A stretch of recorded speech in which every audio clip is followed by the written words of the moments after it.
William in Oceanside, California writes to me and he says, "Hi Paul, I just finished watching your video on this topic and I can't help but wondering why you wouldn't use this idea when making your SACDs to sell to the public."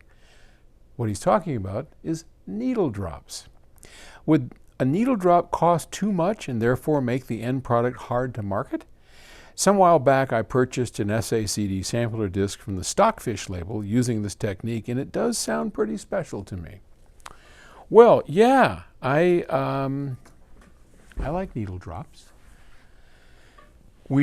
Gus Guinness is a big fan of needle drops, and just to explain for those of you that don't know what a needle drop is, needle drops are basically digital recordings in DSD. In our case, a needle drop is the following: a DSD recording of the playback of vinyl. So you take a really good arm and cartridge and turntable and phono preamplifier, like we're pretty good at, and you drop the needle carefully onto the record and you record the whole thing. And what's interesting about needle drops is that while it works one way, it doesn't work the other way. And here's what I mean by that. If you make a DSD or a high quality digital recording of the needle drop, there is almost zero loss whatsoever. I mean, I've A-B'd the two as it's recording and playing live. There's no difference. A good DSD recording of that needle drop is virtually identical to the actual listening and playing of it. Now, the other way doesn't work, okay? You can't take a live music situation with microphones and all that and record it onto vinyl and have no change or loss whatsoever. It doesn't work that way because vinyl is very limited. It's like 70 dB or so of dynamic range.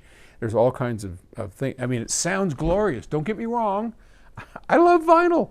We make vinyl at Octave Records. You know, we just released the double set of the Zool Bailey, who's our biggest artist, Zool, and the cellos. I mean, when you see this video, I don't know if any of them are still available, but oh gosh, what a great vinyl release. That is just spectacular.